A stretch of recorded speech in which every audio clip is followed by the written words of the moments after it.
ইন্নী খাতাবতু ইমরাআতান, আমি একজন সুন্দরী নারীকে বিয়ের প্রস্তাব দিয়েছিলাম। আমি একজন সুন্দরী নারীকে বিয়ের প্রস্তাব দেওয়ার কারণে ওই মহিলা ফাআবাত আন তানকিহানি, আমাকে বিবাহ করতে অস্বীকৃতি জানাইলো। আমি একটা নারীকে বিবাহের প্রস্তাব দিলাম, কিন্তু সে আমারে বিবাহ করতে রাজি হয় নাই। কিন্তু ওই নারীটাকে আরেকজন পুরুষ তার পক্ষ থেকে বিবাহের প্রস্তাব দিল। আমি ছাড়া আরেকজন দেওয়ার পরে ওই নারীটা ওই পুরুষটাকে বিবাহ করার জন্য পছন্দ করে নিল। এটা শরীয়তে জায়েজ আছে। আপনি একজনকে বিবাহের প্রস্তাব দিলেন, সে মানে নাই, কিন্তু আরেকজন দিছে, তার কাছে পছন্দ হয়েছে, কিন্তু সে তাকে বিবাহ করে ফেলছে, এটা জায়েজ। কিন্তু ওই সাহাবী বলেন, আমি বিবাহের প্রস্তাব দিলাম, আমাকে বিবাহ করে নাই, আমাকে মানে নাই, কিন্তু আরেকজন বিবাহের প্রস্তাব দিয়েছে, কিন্তু সে তার প্রস্তাবে রাজি হয়ে গেছে।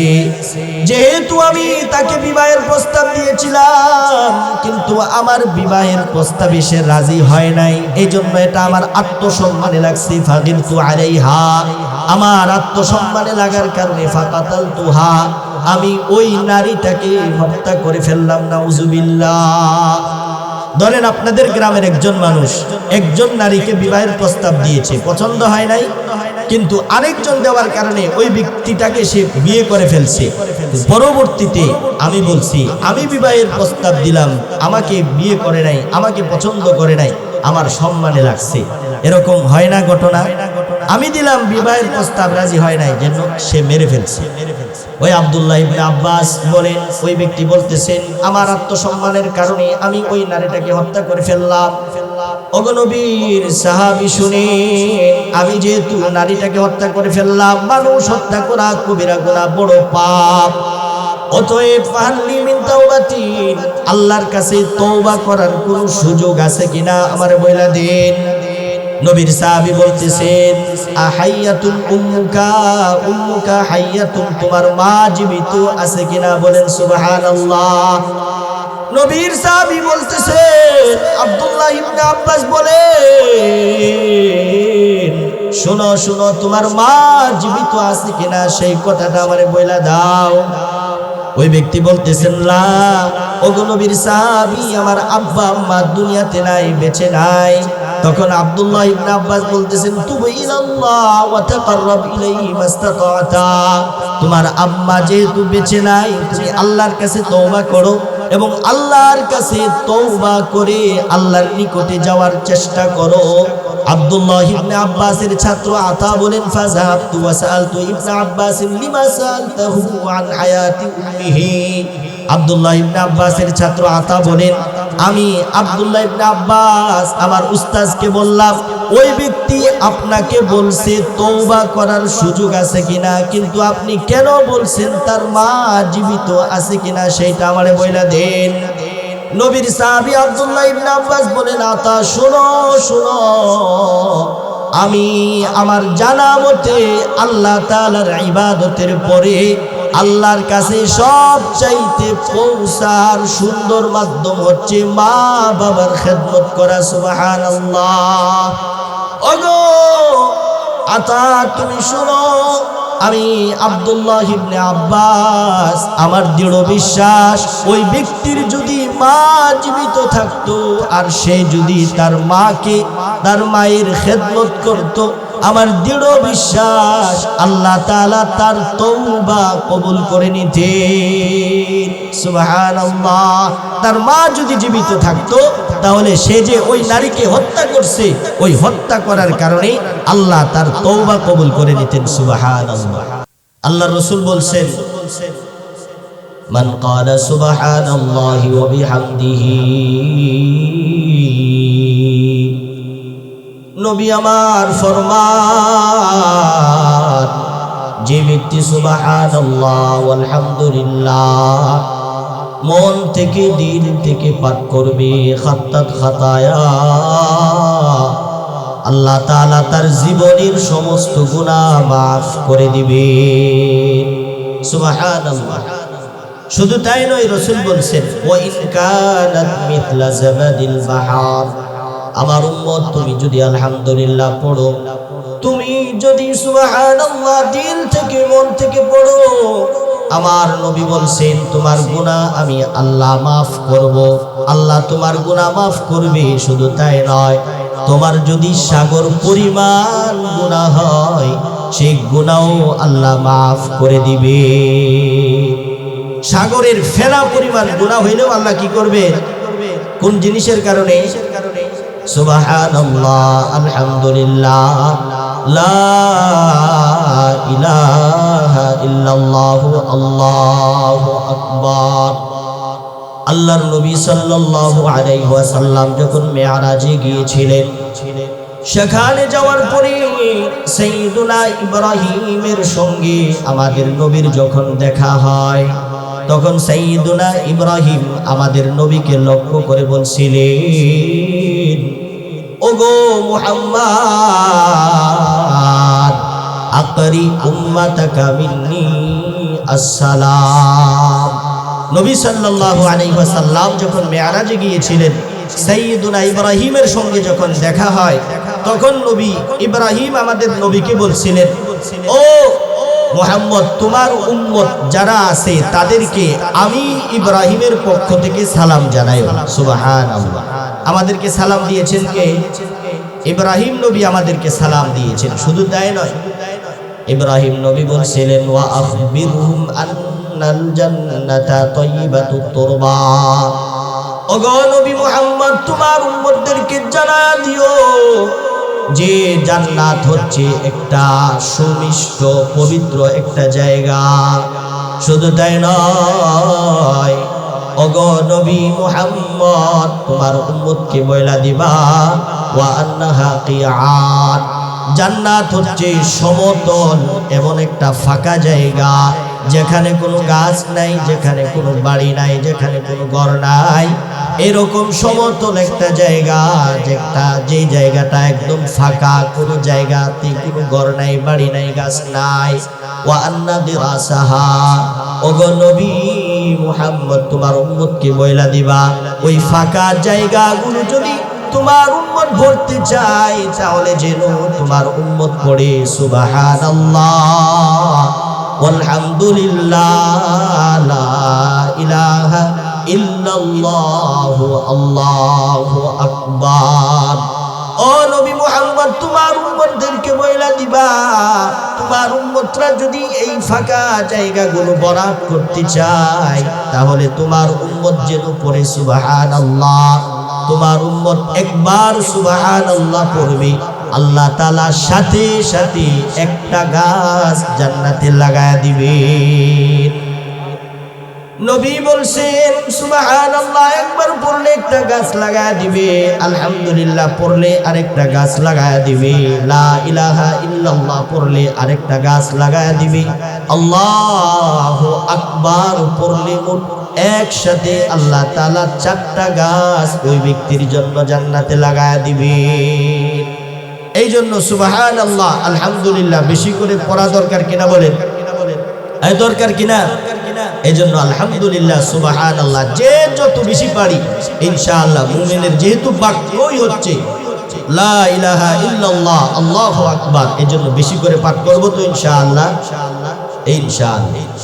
আমি আপনাদের সম্মুখে একটা আয়াত তেলাওয়াত করেছি, সূরা বানী ইসরাঈলের 23 নম্বর আয়াত। জান্নাতে যাওয়ার একটা আমল, এই জান্নাতে যাওয়ার একটা আমলের ব্যাপারে আলোচনা করব। সহজ একটা আমল, সেই আমলটা হচ্ছে মা বাবা যাদের বেঁচে আছে, মা বাবা যাদের নাই। আজকে আমরা সন্তান হইয়া মা বাবার খেদমত বুঝি না, মা বাবাকে ভালোবাসতে জানি না, মা বাবাকে পছন্দ করি না। আজকে দুনিয়াতে থেকে মা বাবার অবাধ্য হইয়া আমরা দুনিয়াতেই জাহান্নাম কামাইতেছি, নাউজুবিল্লাহ। এই জন্য আজকের আলোচনাটা হবে মা বাবার খেদমত সম্পর্কে। মা বাবা যে কি জিনিস, মা বাবার খেদমত করে জান্নাতে যেন যেতে পারি, এইরকম কিছু কথাবার্তা ইনশাআল্লাহ আমরা বলবো। ধৈর্য সহকারে শুনবো তো ইনশাআল্লাহ। সর্বপ্রথম আমরা জানবো আল্লাহর রাসূল সাল্লাল্লাহু আলাইহি ওয়াসাল্লাম ইবাদত 2 প্রকার। ইবাদত কত প্রকার? 2 প্রকার। এক নম্বর হচ্ছে হক, 2 প্রকার। এক নম্বর হচ্ছে হকুল ইবাদ, 2 নম্বর হচ্ছে হকুল্লাহ, বান্দার হক, আর একটা হচ্ছে আল্লাহর হক। আল্লাহর হক যেমন নামাজ পড়া, আল্লাহর হক কি বলেন, জোরে বলেন। আল্লাহর হক নামাজ পড়া। তো জানি না কতজন এশারের নামাজ পড়ছেন। নামাজ পড়া ইমানের সবচেয়ে বড় চাহিদা। বান্দা ইমানের পরে তার সবচেয়ে বড় চাহিদার নাম হচ্ছে নামাজ পড়া। এর চাইতে বড় চাহিদা নাই, এর চাইতে বড় কর্ম ইমানের পরে মুসলমানদের নাই। এজন্য নামাজ লাজিম, আবশ্যক, সকলের জন্য জরুরি। আল্লাহর হকের মধ্যে সবচেয়ে বড় হকের নাম হচ্ছে কি? নামাজ পড়া। নামাজ পড়লে লাভ হয়।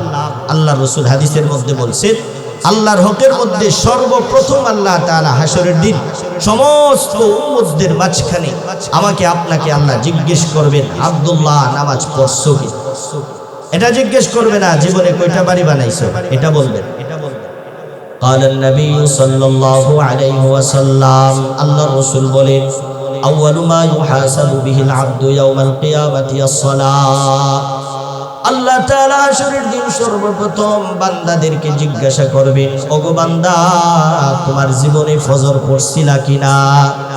তোমার জীবনে জোহর পড়ছিলা কিনা? আসর পড়ছো কিনা? মাগরিব পড়ছো কিনা? ঈশা তোমার মাধ্যমেই হইছে কিনা? আল্লাহ তাআলা জিজ্ঞেস করবেন। আল্লাহ তাআলা সর্বপ্রথম সমস্ত মানুষদের সম্মুখে আমার নাম ধরে বলবেন, ওগো আব্দুর রহমান, তোমার জীবনে নামাজ ছিল কিনা?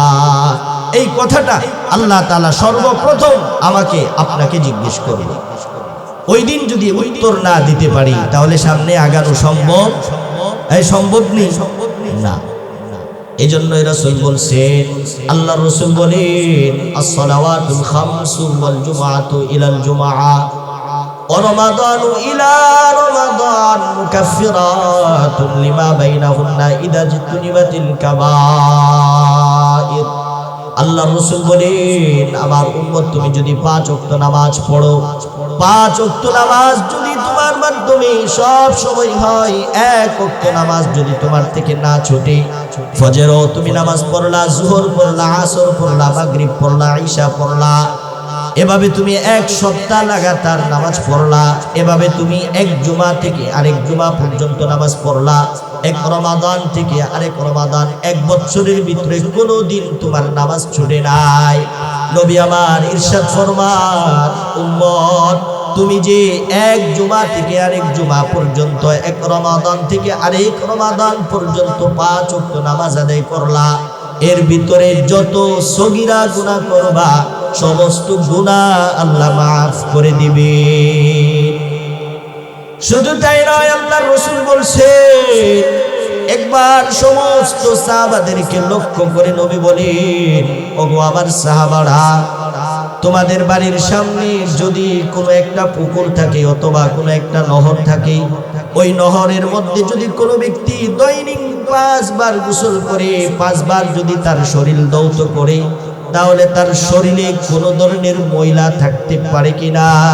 আপনারা বলেন, একজন মানুষ যদি দৈনিক 5 বার গোসল দেয় তাহলে তার শরীরে ময়লা থাকতে পারে? এই জোরে বলেন, থাকতে পারে ময়লা? আল্লাহর রাসূল সাহাবাদেরকে বলতেছেন, ওগো সাহাবারা, লাউ আরাইতুম আন্না নাহরান বিবাবি আহাদিকুম ইয়াগতাসিলু ফীহি কুল্লা ইয়াউমিন 5। ওগো আমার সাহাবীরা, শুনো শুনো, তোমাদের বাড়ির সামনে যদি কারো একটা পুকুর থাকে অথবা নহর থাকে, ওই নহরের মধ্যে যদি কোনো ব্যক্তি 5 বার দৈনিক গোসল করে, হাল ইয়াবকা মিন দারানিহি শাই, তাহলে তার শরীরে কোনো ধরনের ময়লা থাকতে পারে কি? আল্লাহর রাসূলের সাহাবীরা বললেন, লা ইয়া রাসূলুল্লাহ, ওগো নবী, যদি একজন ব্যক্তি দৈনিক 5 বার গোসল করে তার শরীরে কোনো ধরনের ময়লা আবর্জনা থাকতে পারে না, আল্লাহর রাসূল বলেন, ফাযালিকা মাতারুস সালাওয়াতিল খামস ইয়ামহুল্লাহু বিহিন্নাল খাতায়া। নবী আমার বলেন, ঠিক তেমনি ভাবে 5 ওয়াক্ত নামাজের দৃষ্টান্ত হচ্ছে এমন, যদি কোনো ব্যক্তি দৈনিক 5 ওয়াক্ত নামাজ পড়ে, তাহলে আল্লাহ তাআলা তার শরীরের গুনাহ নামক ময়লাগুলো মুছে দেন। তার শরীরের গুনাহ নামক যত ময়লা আছে সমস্ত ময়লা আল্লাহ ফেলে দেন। কিসের মাধ্যমে? 5 ওয়াক্ত নামাজ পড়ার মাধ্যমে। এই জন্য যে বান্দার জীবনে সেজদা নাই, নামাজ নাই, ওই ব্যক্তি প্রকৃত ইমানদার মুসলমান হইতে পারে। নামাজ একজন মুসলমানের সবচেয়ে বড় নিদর্শন। তো আল্লাহর হকের মধ্যে সবচেয়ে গুরুত্বপূর্ণ হকের নাম হচ্ছে নামাজ। যে ব্যক্তি নামাজ পড়বে, ওই নামাজ আল্লাহ তাআলার দরবারে তার জন্য সুপারিশ করে তাকে জান্নাতে নিয়ে যাবে, সুবহানাল্লাহ। আর যে নামাজ পড়বে না, ওই ব্যক্তিকে আল্লাহ তাআলা হাসরের দিন কারুন, ফিরাউন, হামান যারা আছে তাদের সাথে তার হাসর নাসর করবে, নাউজুবিল্লাহ। এই জন্য নামাজ পড়বেন। তো এটা হচ্ছে আল্লাহর হক। আরেকটা হক হচ্ছে বান্দার হক। বান্দার হকের মধ্যে সবচেয়ে বড় হক হচ্ছে মা বাবার খেদমত করা। বলেন, কার খেদমত করা? মা বাবার খেদমত করা। সুন্দর করে বুঝেন, যে ব্যক্তির জীবনে মা বাবার খেদমত নাই, মা বাবার সাথে ভালো ব্যবহার নাই, দুনিয়াতে যদি 1000 বার হজ করে, দুনিয়াতে যদি সারা জীবন নামাজ পড়ে, তাহলে ওই নামাজ, ওই রোজা, 1000 বার হজ করা তার জীবনে কোনো কাজে আসবে না। যার জীবনে মা বাবার কি নাই, খেদমত নাই। আল্লাহ তাআলা কোরআনে 2টা আলোচনা একসাথে করছেন, 2টা আলোচনা যৌক্তিকভাবে করছেন। যেমন মানুষের মাথা ছাড়া যেমন তার বডি চলে না, ঠিক তেমনি ভাবে 2টা আলোচনা একসাথে করছেন, একটা ছাড়া আরেকটা চলে না। ওয়া'বুদুল্লাহ ওয়া লা তুশরিকু বিহি শাইআন ওয়া বিল ওয়ালিদাইনি ইহসানা।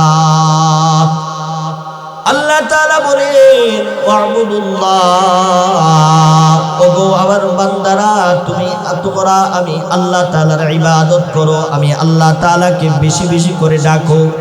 ওয়া'বুদুল্লাহ ওয়া লা তুশরিকু বিহি শাইআ, আমি আল্লাহর ইবাদত করবা, আমি আল্লাহর সাথে কাউকে শরীক করবা না।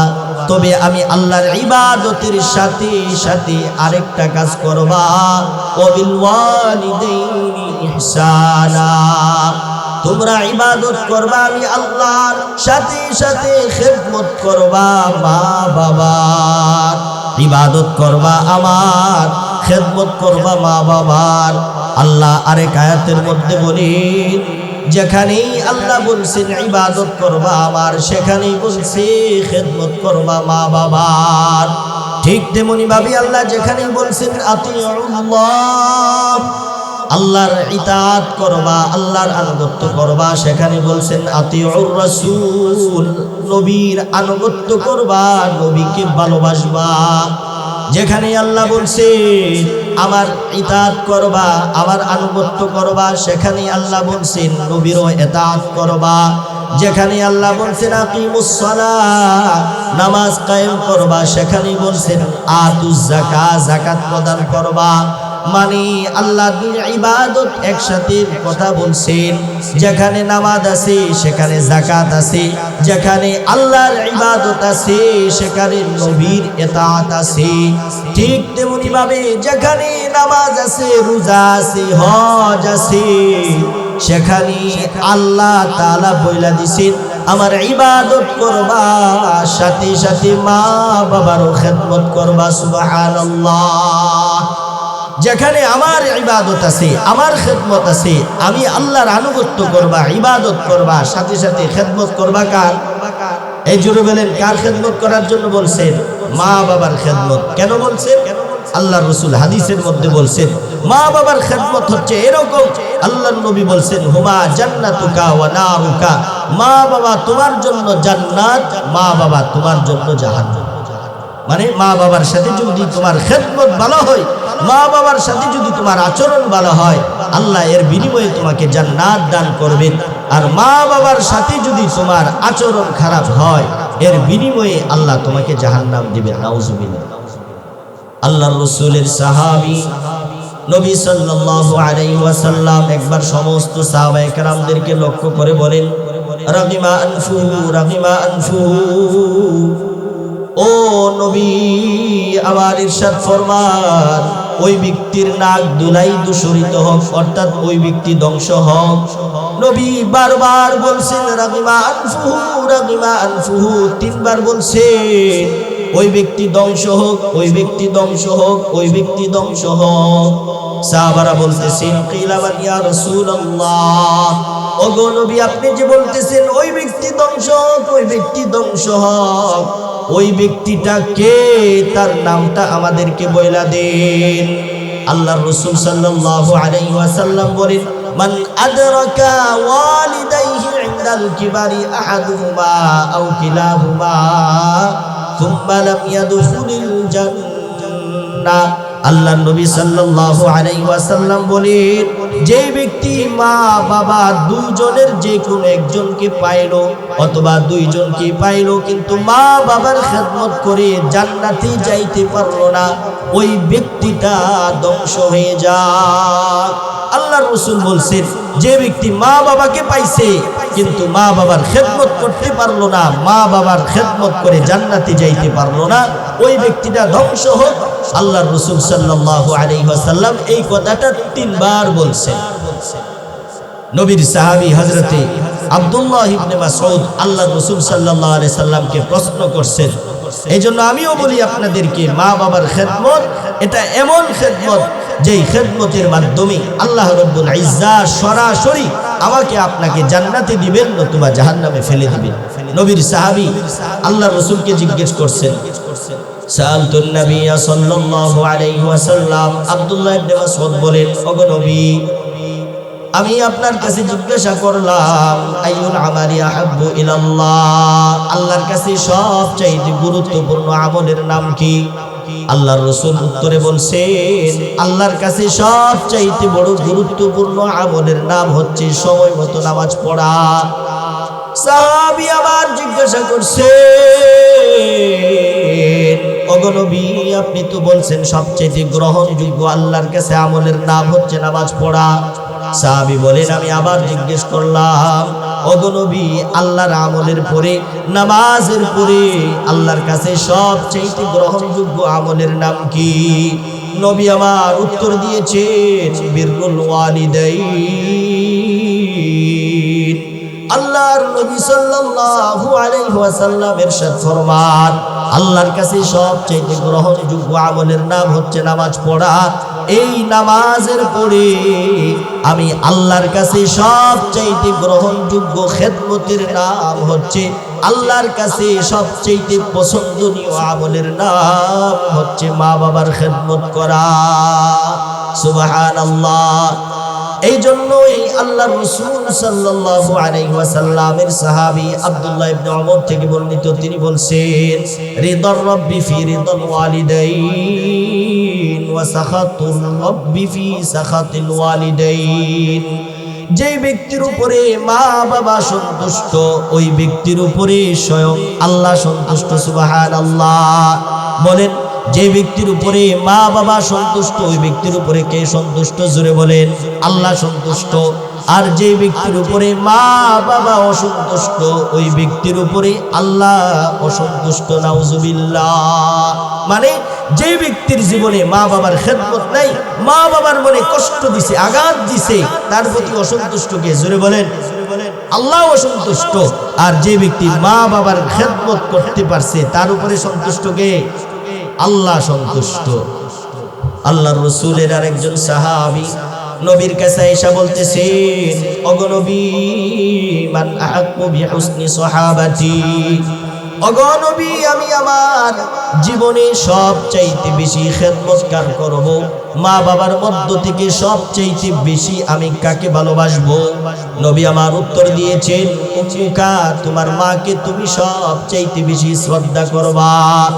আজকে যাদের মা বেঁচে আছে, আজকে যাদের বাবা বেঁচে আছে, ভাই হাতে পায়ে ধরে বলি যদি মা বাবার খেদমত না করেন আল্লাহর কসম করে বলি ওই সন্তান জীবনে কামিয়াবি হইতে পারবে না। সাহাবা বলতেছেন ওগো নবী আমি সবচাইতে বেশি খেদমত কার করব সেটা আমারে বইলা দিন, আমি সুন্দর আচরণ কার সাথে করব? নবী আমার উত্তর দিয়েছেন তুমি তোমার মায়ের সাথে সুন্দর আচরণ করবা। সাহাবী আবার বললেন ওগো নবী এরপরে আমি কার সাথে সুন্দর আচরণ করব? নবী আবার উত্তরে বললেন, তুমি তোমার মায়ের সাথে সুন্দর আচরণ করবা। আবার সাহাবী বললেন, সুম্মা মান, এরপরে কার সাথে সুন্দর আচরণ করব? আল্লাহর নবী বললেন, তোমার মায়ের সাথে। তিনবার বললেন মায়ের কথা। এরপরে আবার বললেন, ওগো নবী, এরপরে আমি সুন্দর আচরণ কার সাথে করব? আল্লাহর নবী বললেন, আবুকা, তোমার পিতার সাথে। তাহলে তিনবার কার কথা বললেন? জোরে বলেন। তিনবার কার কথা বললেন? মায়ের কথা। তিনবার মায়ের কথা বলছেন, এরও কারণ আছে। তিনবার যে মায়ের কথা বলছেন, এটারও কি আছে? কারণ আছে। কারণ মা এমন তিনটা কষ্ট সহ্য করছে।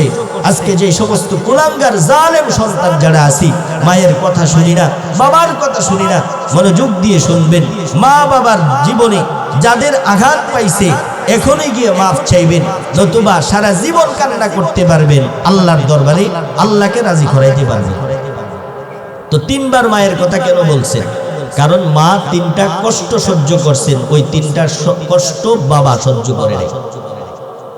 আল্লাহ বলেন, ওয়াসাইনাল ইনসানা বিওয়ালিদাইহি ইহসানা।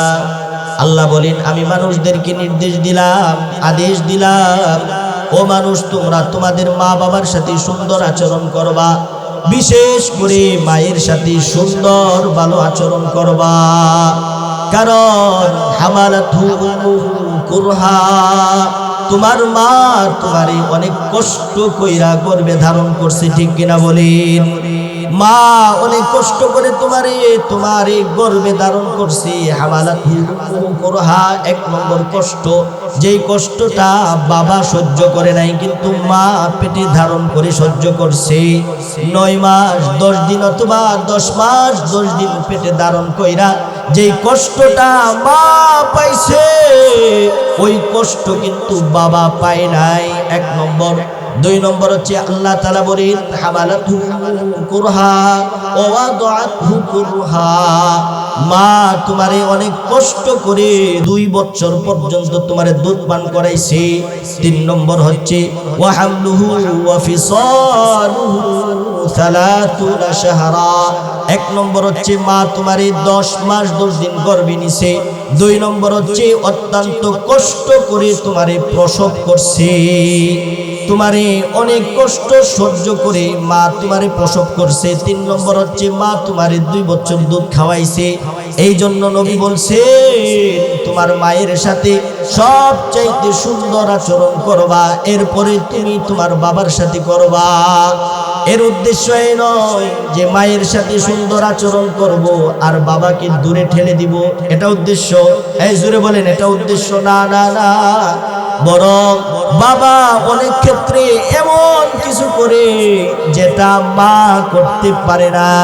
কোরআনের হাদিস এবং কোরআন গবেষণা করলে বোঝা যায়, এক এক ক্ষেত্রে মায়ের অবদান বেশি, আবার এক এক ক্ষেত্রে বাবার অবদান বেশি। এই জন্য বাবার সাথে যে আচরণ, মায়ের সাথেও সেই আচরণ করতে হবে, ঠিক কিনা বলেন? এই জন্য আমাদের জীবনে যদি সব হয়, আপনি মসজিদ বানাইছেন, মাদ্রাসা বানাইছেন, বড় বড় যত খেদমত আছে, রাস্তাঘাট বানায়া সব বানায়া দিছেন, কিন্তু মা বাবার খেদমত আপনার নসিবে জুটে নাই। আল্লাহর রাসূল বলেন, তোমার জন্য জাহান্নাম ছাড়া কিছু না। হ্যাঁ, মা বাবার খেদমত এত গুরুত্বপূর্ণ।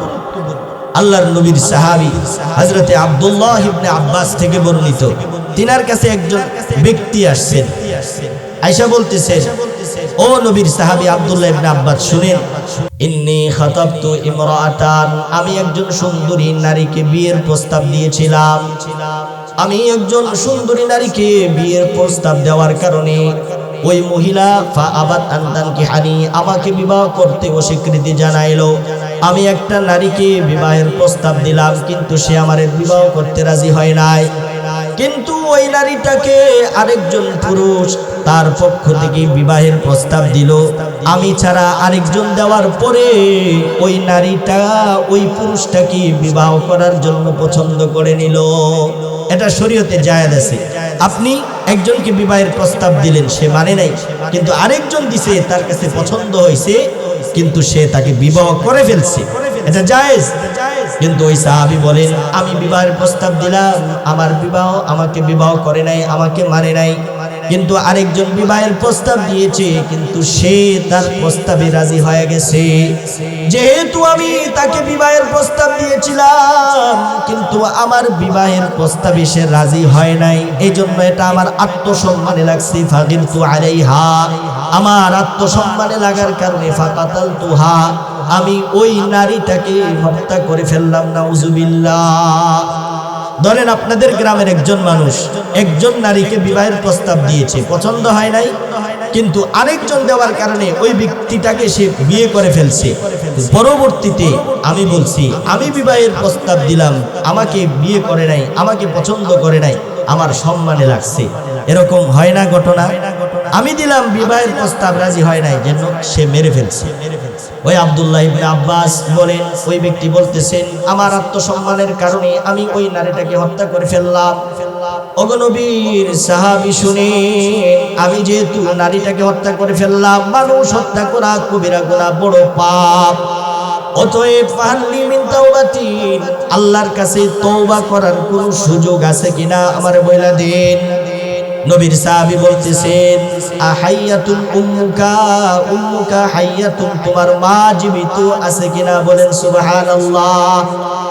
নবীর সাহাবী বলতেছেন, আব্দুল্লাহ ইবনে আব্বাস বলেন শোনো শোনো, তোমার মা জীবিত আছে কিনা সেই কথাটা আমারে বইলা দাও। ওই ব্যক্তি বলতেছেন লা, ওগো নবীর সাহাবী, আমার আব্বা আম্মা দুনিয়াতে নাই, বেঁচে নাই। তখন আব্দুল্লাহ ইবনে আব্বাস বলতেছেন তুবু ইলাল্লাহ ওয়া তাকাররাব ইলাইহি মাস্তাতা, তোমার আম্মা যেহেতু বেঁচে নাই, তুমি আল্লাহর কাছে তওবা করো এবং আল্লাহর কাছে তওবা করে আল্লাহর নিকটে যাওয়ার চেষ্টা করো। আব্দুল্লাহ ইবনে আব্বাসের ছাত্র আতা বলেন ফাযাহাবতু ওয়া সাআলতু ইবনে আব্বাস লিমা সাআলতাহু আন হায়াতি উম্মিহি। আব্দুল্লাহ ইবনে আব্বাসের ছাত্র আতা বলেন, আমি আব্দুল্লাহ ইবনে আব্বাস আমার উস্তাদকে বললাম, ওই ব্যক্তি আপনাকে বলছে তওবা করার সুযোগ আছে কিনা, কিন্তু আপনি কেন বলছেন তার মা জীবিত আছে কিনা সেইটা আমারে বইলা দেন। নবীর সাহাবী আব্দুল্লাহ ইবনে আব্বাস বলেন আতা শোনো শোনো, আমি আমার জানা মতে আল্লাহ তাআলার ইবাদতের পরে আল্লাহর কাছে সবচাইতে পৌঁছার সুন্দর মাধ্যম হচ্ছে মা বাবার খেদমত করা। সুবহানাল্লাহ। ওগো আতা তুমি শোনো, আমি আব্দুল্লাহ ইবনে আব্বাস, আমার দৃঢ় বিশ্বাস ওই ব্যক্তির যদি মা জীবিত থাকতো আর সে যদি তার মাকে তার মায়ের খেদমত করত, আমার দৃঢ় বিশ্বাস আল্লাহ তাআলা তার তওবা কবুল করে নিতেন। সুবহানাল্লাহ। তার মা যদি জীবিত থাকতো তাহলে সে যে ওই নারীকে হত্যা করছে, ওই হত্যা করার কারণে আল্লাহ তার তওবা কবুল করে নিতেন। সুবহানাল্লাহ। হযরত আব্দুল্লাহ ইবনে আব্বাস আরেকটা বর্ণনা তিনি বলছেন, আপনারাও শুনে রাখেন, যাদের মা বাবা জীবিত আছে কত বড় রহমত আর কত বড় দয়া। আব্দুল্লাহ ইবনে আব্বাস বলেন, যেই পুরুষের মা এবং বাবা দুজনেই বেঁচে আছেন, অনেকের আছে না মা বাবা দুজনেই বেঁচে আছে, মাও নাই বাবা আছে, আবার মা নাই, আবার বাবা আছে বাবা নাই মা আছে। তো আব্দুল্লাহ ইবনে আব্বাস আমাদের আজকের মাহফিলের যে প্রধান অতিথি, আমাদের মধ্যমণি, আমাদের সকলের কাছের মানুষ, আমরা সকলেই জানি পীর সাহেব তোলাপাড়া সাহেব আব্দুর রহমান পীর সাহেব হুজুর আমাদের মাঝে উপস্থিত হয়েছেন। আমরা ধৈর্য সহকারে বসি, হুজুর অল্প কিছুক্ষণের মধ্যেই আমাদের মাঝখানে চলে আসবে, এরপরে ইনশাআল্লাহ আমরা দোয়া করে যাব। এর আগে কেউ যেন না উঠি। তো হযরত আব্দুল্লাহ ইবনে আব্বাস বলেন, যার মাও আছে বাবাও বেঁচে আছে, নিয়ামত যার মা বাবা দুইজন বেঁচে আছেন, তিনি বলেন লাহু ওয়ালিদানি মুসলিমান, যেই সন্তানের মাও বেঁচে আছে বাবাও বেঁচে আছে, মা বেঁচে আছে বাবাও বেঁচে আছে, ওই ব্যক্তি যদি ওই সন্তান যদি ইউসবিহু ইলাইহিমা মুহতাসিবা, প্রত্যেক দিন সকালবেলা ঘুম থেকে জাগার পরে সওয়াবের আশায় মা বাবার সাথে সুন্দর আচরণ করে, ভালো আচরণ করে, আপনি দূরে চাকরিতে গেছেন অথবা বাইরে গেছেন, সেখান থেকে প্রত্যেক দিন যদি ফোন দিয়ে বলেন আব্বা কেমন আছেন, আম্মা কেমন আছেন, সওয়াবের আশায় যদি এরকম কাজটা করেন, আল্লাহর রাসূল বলেন কোন ব্যক্তি যদি কোন সন্তান যদি মা বাবার সঙ্গে সুন্দর আচরণ করে প্রত্যেকদিন সকালবেলা ফোন দিয়া বলে আব্বা আপনি কেমন আছেন, আম্মা কেমন আছেন, ইল্লা ফাতাহা লাহুল্লাহু বাবাইনি ইয়ানি মিনাল জান্নাহ, আল্লাহ তাআলা ওই সন্তানের জন্য জান্নাতের দুইটা দরজা খুলে দিবেন। সুবহানাল্লাহ। আপনি প্রবাসে আছেন, প্রত্যেকদিন ফোন দিয়ে বলেন আব্বা কেমন আছেন, আম্মা কেমন আছেন, আল্লাহর নবীর সাহাবী বলেন সাথে সাথে তোমার জন্য আল্লাহ জান্নাতের দুইটা দরজা খুলে দিবেন। এবার আপনাদের প্রশ্ন থাকতে পারে হুজুর মা যদি থাকে অথবা বাবা যদি থাকে, দুইজনের যে কোনো একজন যদি থাকে, আর ওই সন্তান যদি তার মা বাবা যে কোনো একজনকে যদি সুন্দর আচরণ করে ভালো আচরণ করে তাহলে কি হবে? আব্দুল্লাহ ইবনে আব্বাস বলছেন ওয়া ইন কানা ওয়াহিদান ফাওয়াহিদুন, মা নাই বাবা আছে, বাবা নাই মা আছে, কোন সন্তান যদি তার মা অথবা বাবা দুইজনের যে কোনো একজন আছে তার সাথে যদি সুন্দর আচরণ করে ভালো আচরণ করে তাহলে আল্লাহ তাআলা তার জন্য জান্নাতের একটা দরজা খুলে দিবেন। শুধু তাই নয়, আল্লাহ তাআলার রাসূলের সাহাবী যখন এই কথা বলছেন যে তুমি যদি মায়ের সাথে সুন্দর আচরণ করো, বাবার সাথে সুন্দর আচরণ করো, দুজনেই যদি বেঁচে থাকে তাহলে আল্লাহ তোমার জন্য জান্নাতের দুইটা দরজা খুলে দিবেন। আর যদি একজন থাকে, একজনের সঙ্গে যদি সুন্দর আচরণ করো তাহলে আল্লাহ তাআলা তোমার জন্য জান্নাতের একটা দরজা খুলে দিবেন। সমস্ত সাহাবীরা আব্দুল্লাহ ইবনে আব্বাসের দিকে তাকায় রইছে। এরপরে বলতেছেন আব্দুল্লাহ ইবনে আব্বাস বলেন শুনো শুনো সাহাবীরা শুনো, ওয়াইন আযবা আহাদাহুমা লাম ইয়ারদাল্লাহু আনহু হাত্তা ইয়ারদা আনহু, যদি কোনো ব্যক্তি তার মা বাবা দুইজনের যে কোনো একজনকে কষ্ট দেয়, আঘাত দেয়, যার দরুন মা কষ্ট পেয়েছে, যার দরুন বাবা কষ্ট পেয়েছে, আল্লাহর রাসূল বলেন যতক্ষণ না পর্যন্ত বাবা তার প্রতি সন্তুষ্ট না হয়, যতক্ষণ না পর্যন্ত মা তার প্রতি সন্তুষ্ট না হয়, ততক্ষণ পর্যন্ত রব্বে কাবা আরশে আজিমের মালিক, আকাশ জমিনের মালিক আল্লাহ তার প্রতি সন্তুষ্ট হবে না। মা বাবা যে ব্যক্তি মা বাবারে সামান্য কষ্ট দিছে, মা যদি আমার কষ্টের কারণে চোখ দিয়া হালকা পানি বের করে, মা যদি বলে উফ শব্দ বলে, যতক্ষণ না পর্যন্ত মা বাবার পায়ে ধরে আমি ক্ষমা না চাই, মা যদি আমারে ক্ষমা না করে, বাবা যদি আমারে ক্ষমা না করে, ক্ষমা করবে নাকি? সাহাবী বলতেছে ও নবীর সাহাবী আব্দুল্লাহ ইবনে আব্বাস, আপনি যে বলছেন মা বাবা যদি ক্ষমা না করে আল্লাহ ক্ষমা করবে না, তাহলে আপনার কাছে প্রশ্ন, ও ইন যালামা, মা বাবা দুইজন যদি সন্তানের উপরে জুলুম করে, আছে না অনেক মা বাবা জুলুম করে, আছে না? এক সন্তানকে বেশি দেয়, আরেক সন্তানকে কি দেয়? কম দেয়, অথবা জুলুম করে। আল্লাহর রাসূলের সাহাবী বলছেন ওয়াইন যালামাহু, যদি কোনো মা বাবা জুলুমও করে তোমার উপরে, তারপরে তুমি রেগে তার সাথে কথা বলতে পারবা না, এটা নিষেধ। জুলুম করলেও মা বাবার সাথে কি করা যাবে না? এই জোরে বাক্যে কথা বলা যাবে না। আল্লাহর নবীর সাহাবী হযরতে আবু বকর রাদিয়াল্লাহু তাআলা আনহু, তিনার মেয়ে আসমা বিনতে আবি বকর, অনেক সময় বাবা বুড়া হয়ে গেছে, উনি অনেক কাশাকাশি করে, ওনার কাশ ঠান্ডা, আপনি যদি ঘরের কোণা থেকে বলেন সারা রাত্র কাশি, ওনার জন্য ঘুমাইতে পারি না, বাবা যদি শুনে কষ্ট পাবে কি পাবে না? এই জোরে বলেন পাইবো কি পাবে না? অথচ যে বাবা, আমি 100 বার বলছি, আমার ছোট্ট থাকতে আমি বারবার বলছি আব্বা আমারে বলটা দেন, একবারের জায়গায় 10 বার বলছি, বাবা শুধু খুশি হয়েছে খুশি হয়েছে। মারে আমি বারবার জ্বালাইছি কিন্তু মা আমার প্রতি নারাজ হয় নাই, মারে আমি বারবার প্রস্রাব করে ভিজায়া দিলাম মার কুলের মধ্যে আমি বাথরুম করে দিলাম, সবাই আমারে দের সেরকির করে ছেড়া দিছে, কিন্তু মা আমারে আগলায় রাখছে। শীতের রাত্রিতে সবাই ঘুমে বিমূঢ়, কিন্তু মা আমারে কুলে নিয়ে সুন্দর করে আরামে ঘুমাইছে। আমি যদি একবার প্রস্রাব করছি, মা ওই কাপড়টা পাল্টায়া আবার নতুন কাপড় পরায়া দিছেন। বাবা আমার জন্য কষ্ট করে রিক্সা চালাইছেন, বাবা আমার জন্য কষ্ট করে অটো চালাইছেন, বাবা আমার জন্য কষ্ট করে মাটি কাটছেন। এরপরে ওই বাবা যখন বুড়া হয়, বাবা তখন ছোট বাচ্চার মতো হয়ে যায়। তুমি যেমন ছোট শিশু ছিলা, বারবার বাবারে অর্ডার দিছো, কষ্ট দিছো, বাবা যেমন কষ্ট মনে নেই নাই, মা যেমন কষ্ট মনে নেই নাই। আল্লাহর রাসূল বলেন, সন্তান তোমার বাবা যখন বুড়া হয় তখন সে সন্তান হয়ে যায়, তখন সে শিশুর মতো হয়ে যায়, তখন সে ছোট বাচ্চার মতো হয়ে যায়।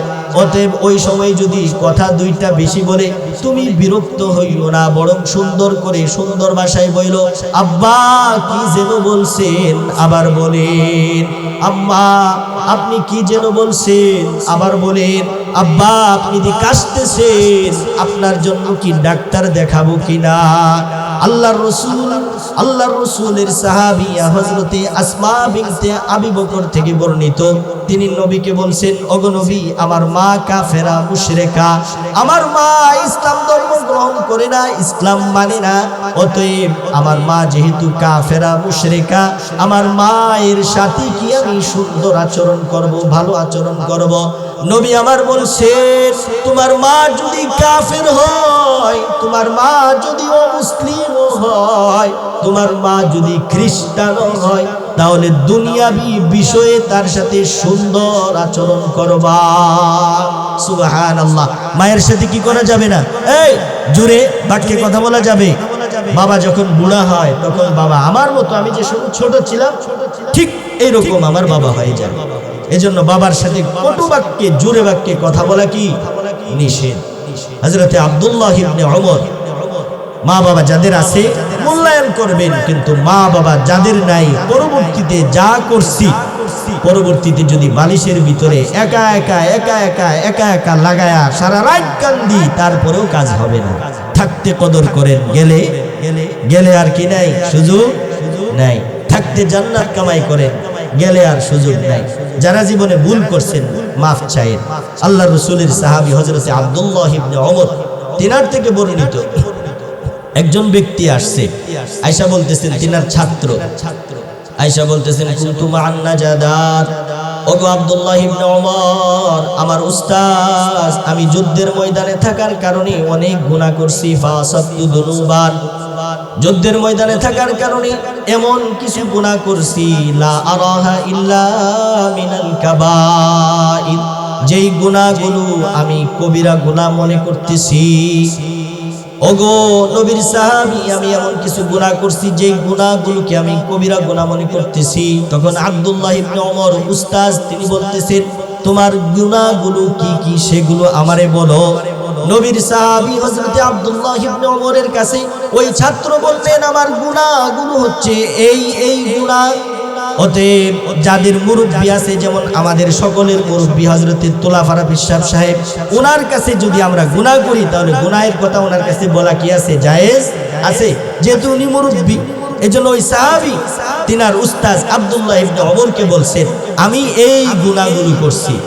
তো ওই উস্তাদে বলতেছেন, লাইসাত মিন হাযিহিল কাবাইর, ওগো তুমি যে গুনাহগুলো করছো সেগুলো কবিরা গুনার অন্তর্ভুক্ত না। হ্যাঁ, কবিরা গুনাহ অনেকগুলো আছে, তবে তুমি যে গুনাহগুলো করছো সেগুলো কবিরা গুনাহ না। কবিরা গুনাহ অনেকগুলো, তোর মধ্যে সবচেয়ে বড় কবিরা গুনাহ হচ্ছে 9টা। 1 নম্বর হচ্ছে আল্লাহর সাথে শিরিক করা। ওই নবীর সাহাবী বলেন, সর্বশেষ 9 নম্বর হচ্ছে ওবুকাউল ওয়ালিদাইনি মিনাল উকুক, তোমার সামান্য কষ্টের কারণে যদি মা বাবার চোখ দিয়া পানি বের হয় তাহলে সেটা সবচেয়ে বড় গুনাহ। ওই গুনাহ মা বাবা যতদিন পর্যন্ত তোমারে মাফ না করবে আল্লাহ মাফ করবে না। নবীর সাহাবী আব্দুল্লাহ ইবনে ওমর বলতেছেন, আতাফরাকুন নার ওয়া তুহিব্বু আন তাদখুলাল জান্নাহ। ওগো তয়সালা ইবনে মাইয়াস, ছাত্র তুমি শোনো, তুমি কি চাও জাহান্নাম থেকে মুক্তি পাইয়া জান্নাতে যেতে চাও? ওই সাহাবী তিনি বললেন, হ্যাঁ আমি জান্নাতে যেতে চাই। আব্দুল্লাহ ইবনে ওমর তিনি হচ্ছেন উস্তাদ, তিনি বলতেছেন তাহলে শোনো, আমি আব্দুল্লাহ ইবনে ওমর বলে দিলাম তোমার মা জীবিত আছে কিনা। ওই ব্যক্তি বলতেছে আমার মা বাবা নাই, শুধু মা বেঁচে আছে, বাবা নাই। তখন আব্দুল্লাহ ইবনে ওমর উস্তাদ বলতেছেন, ফাওয়াল্লাহ, আল্লাহর কসম করে বলছি তোমার মা যদি বেঁচে থাকে, লাউ আলান্তালাহাল কালাম, তুমি যদি তোমার মায়ের সাথে সুন্দর আচরণ করো, নম্র আচরণ করো, মায়ের সাথে যদি অবাধ্যাচরণ বিরুদ্ধাচরণ না করো। ছোট পোলাবান দেখা যায় 10 বছর 20 বছরের পোলাবান মারে জারি দেয়, 30 বছরের পোলাবান মাকে জারি দেয়, স্ত্রীর কথা শুনে মাকে কথার মাধ্যমে আঘাত দেয়। আল্লাহর নবীর সাহাবী আব্দুল্লাহ ইবনে ওমর বলতেছেন, শুনো শুনো, তুমি যদি তোমার মায়ের সাথে নম্র ব্যবহার করো, ওয়া আতআমতাহা আত-তাআম, তুমি যদি তোমার মাকে খাবার খাওয়াও, তুমি যদি তোমার মাকে খাবার দাও, আমি আব্দুল্লাহ ইবনে ওমর বললাম লা তাদখুলান্নাল জান্নাতা, তাহলে তুমি আল্লাহ তাআলার জান্নাতের মেহমান হইয়া যাইবা। মার সাথে যদি সুন্দর ব্যবহার করো, নরম বাক্যে কথা বলো, মারে যদি খাবার খাওয়াও, তাহলে কই যাইবা? এই জোরে বলেন, কোথায় যাইবো? আল্লাহর রাসূল বলছেন আল্লাহর জান্নাতের মেহমান তুমি হইয়া যাইবা। অনেকেই দেখা যায় স্ত্রী সন্তান লইয়া খুব ভালো করে খায়, আমি বলি না আপনি খায়েন না, কিন্তু মারে লইয়া খায়েন। এই বলেন মারে কি করেন? লইয়া খায়েন। সর্বশেষ হুজুর চলে আসছে, আরেকটা কথা বলে শেষ করছি। আল্লাহ রাসূলের সাহাবী হযরতে আব্দুল্লাহ ইবনে ওমর থেকে বর্ণিত, তিনি বলছেন যে মা বাবার ঋণ যদি কোনো ব্যক্তি সারাদিন, এক সাহাবী আয়েশা বলতেছেন আমি আমার মারে পিঠের মধ্যে কাঁধে নিয়া বাইতুল্লাহ তওয়াফ করাইছি, তাহলে কি আমার মায়ের ঋণ সুদ আদায় হইছেনি? আব্দুল্লাহ ইবনে ওমর বলেন না, সারা জীবন যদি তুমি তোমার মারে পিঠের মধ্যে লইয়া যদি কি করো, তুমি ঘুরো তওয়াফ করো, তারপরেও আল্লাহ তাআলা তোমার মায়ের একটা দীর্ঘশ্বাসের ঋণ ও সুদ আদায় হবে না। যাই হোক, মা বাবা যাদের আছে আমরা ইনশাআল্লাহ মা বাবার খেদমত করব, মা বাবার সাথে সুন্দর ভালো আচরণ করব ইনশাআল্লাহ।